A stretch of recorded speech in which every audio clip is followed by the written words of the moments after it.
In August of 2019, a company was sold for about $3 million. That is a real price for a real business, and there is nothing remarkable about it. Small companies change hands at that number every week. The remarkable part is what the same company had sold for 6 years earlier, $1.1 billion. In cash, same website, same name, same servers mostly, roughly the same number of blogs on it. In 6 years, an asset lost more than 99.7% of its price, without a fraud, without a scandal, and without the product ever shutting down for a single day. The website was Tumblr. The man who built it was 26 years old when he sold it, and he had never finished high school. His name is David Karp, and the most interesting decision he ever made was not building the thing or selling it. It was leaving. Karp was born in 1986 in New York City. By 11, he was writing code. By 14, he was doing paid technical work for a company that made animation software. At 15, he left high school. That detail usually gets told as a triumph, the dropout genius story. It was quieter than that. His mother pulled him out to be homeschooled, and he apprenticed himself into the New York tech scene as a teenager, working as an engineering intern and then as head of product at a Q&A site while he was still young enough that colleagues assumed he was there on work experience. At 17, he moved to Tokyo alone for several months and worked remotely, mostly because he wanted to. By 20, back in New York, he was running a small consulting company out of his mother's apartment, doing contract engineering work for clients. And in a gap between contracts in 2006, with nothing booked, he started building something he had wanted to exist for years and nobody had made. He had been watching a format called Tumble Logs, short-form blogs, quick posts, images, quotes, links, no essays. The idea appealed to him enormously, and the tools for it were terrible.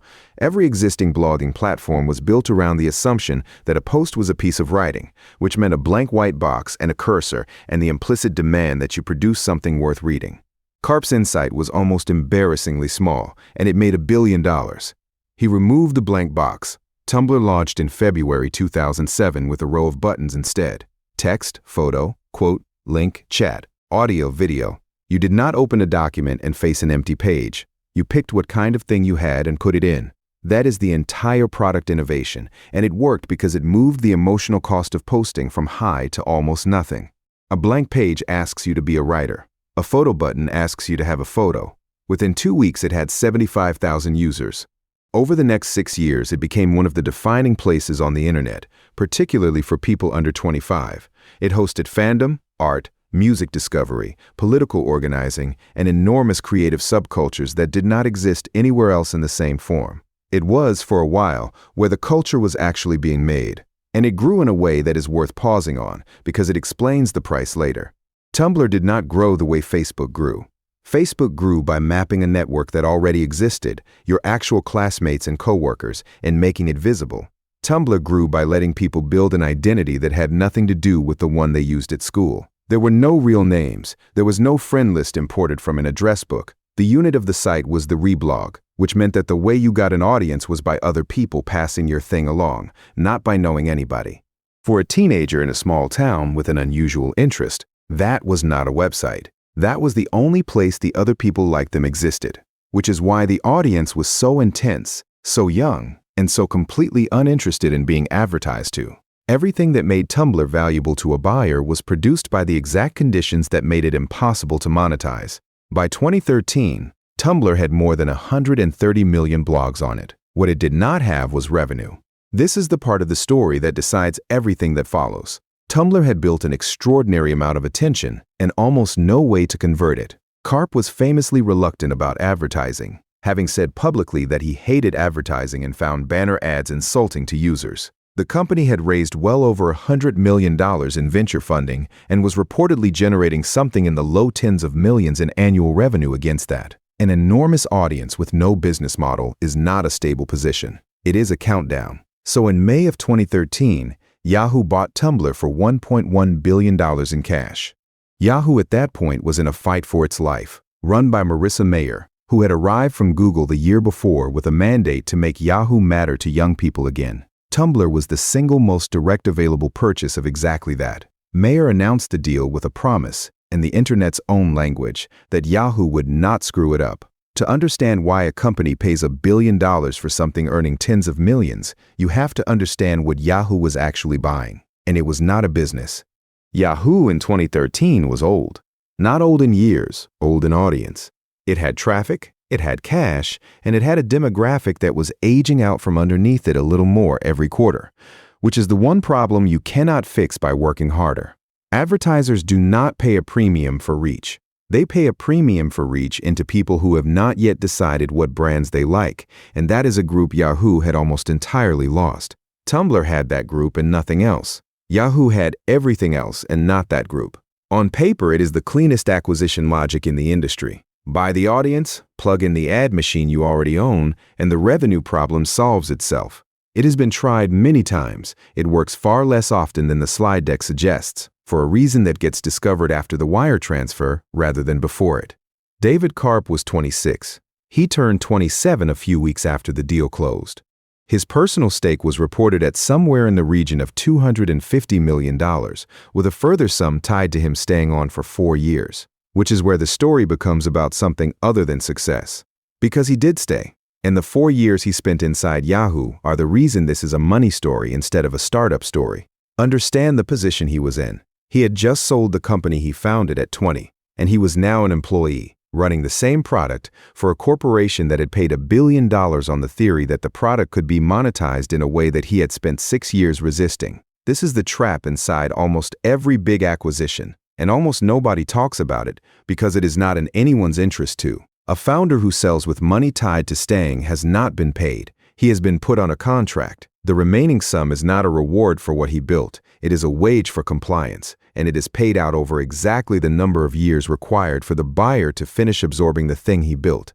During those years, he keeps the title. He does not keep the authority. He is asked his opinion in meetings where the decision has already been made 2 levels above him, and his job, functionally, is to be the reassuring face on decisions he would not have made, to a community that trusts him personally. And walking out early means leaving a very large amount of money behind. That is the most expensive room in business. A lot of people never leave it. The pressure went exactly where you would expect. Advertising arrived on Tumblr in greater volume. Yahoo needed the revenue to justify the price, and the price had been justified to Yahoo's own shareholders with growth projections. Those projections were missed, repeatedly and publicly. By 2016, Yahoo was writing down the value of Tumblr on its own balance sheet, first by hundreds of millions of dollars, and analysts were openly describing the acquisition as one of the worst in a decade. Meanwhile, the platform itself was drifting. Yahoo was acquired by Verizon in 2017 and folded into a division called Oath, which meant that a website built by a 20-year-old for people who wanted to reblog art was now 3 ownership layers deep inside a telecommunications company. In November 2017, David Karp announced he was leaving.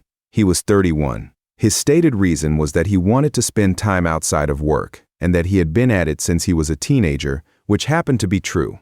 He had been building the same thing for 11 years, starting at an age when most people are choosing a major. Then came the last act, which he had nothing to do with. In December 2018, Tumblr banned adult content from the platform. The stated reason was App Store compliance and the removal of illegal material. The effect was broader than intended, because the automated systems used to enforce it swept up an enormous amount of ordinary content, and because a significant part of what held those communities together left with it. Traffic reportedly fell by around 1/3 in the following months and never came back. And in August 2019, Verizon sold Tumblr to Automattic, the company behind WordPress, for a price that reporting put at roughly $3 million, less than 1% of what Yahoo had paid. Less than 1/3 of 1%. So what actually happened to $1 billion? The temptation is to say Yahoo destroyed it. That is partly true and mostly beside the point, and the more useful reading is harder. Yahoo never bought $1 billion of anything. They bought a story about the future, and they paid $1 billion for it, because in 2013, the story was that Yahoo could become relevant to young people again, and Tumblr was the proof. The $1.1 billion was not a measurement of Tumblr. It was a measurement of how badly Yahoo needed that story to be true, and of how many other bidders might have wanted it. Price is not value. Price is what one specific buyer believes on one specific day, under their own specific pressures. Change the buyer, change the day, and the same asset is worth $3 million. This is not a technology quirk. It is the mechanism behind every valuation you will ever read about, including the ones attached to your own house and your own retirement account. Nothing you own has a price until somebody buys it. Until that moment, What you have is an estimate, built from what a different buyer paid for a different item on a different day, under conditions that may no longer exist. Your home is worth what it is worth because of what the neighbors sold for, in an interest rate environment that can change in a month. Your portfolio is worth what it is worth because of what shares traded at in the final seconds of Friday afternoon. Those numbers feel like facts because they are printed. They are opinions with decimal places. Tumblr is simply the cleanest demonstration available because the asset barely changed and the price moved by a factor of more than 300. When people say an investment has crashed, what usually happened is that the buyers changed their minds. The thing is still the thing, which means the single most consequential thing David Karp did was not building Tumblr. Plenty of people build good products. It was selling it in 2013 into a bidding environment that would never exist again. At a moment when a desperate buyer with cash needed exactly what he had. He did not time that market because he was a genius at market timing. By most accounts, he was ambivalent about selling at all. But the outcome is the same as if he had, and it illustrates the least comfortable truth in this entire subject. The size of a fortune is set far more by when you exit than by how good the thing is. And then there is the second decision, the one in the title, and it is the one worth actually copying. He left. He had every financial reason to stay. He had every professional reason to stay. Founders who sell and stay on are usually described as committed, and founders who leave are usually described as having lost interest. He left anyway, at 31, from the only thing he had ever built, before the collapse he could see coming, and he has kept a strikingly low profile ever since. Compare that to the arithmetic of the alternative. Staying would have meant more money and years spent watching a corporate parent slowly convert something he cared about into something he did not, while being the public face of it. There is a kind of wealth that consists of not having to be in the room. It does not show up on any rich list because it is measured in the meetings you are not obligated to attend and the compromises you are not required to defend. Karp bought that at 31, and the price he paid for it was leaving the biggest thing in his life on the table. $3 million, $1.1 billion. The same website, 6 years apart. The number was never in the site. It was in the room where the deal was signed, and it left when the buyer did. If you want to learn more about building your own financial story, the link is in the description. And if this one stayed with you, subscribe. There's a new money story every week.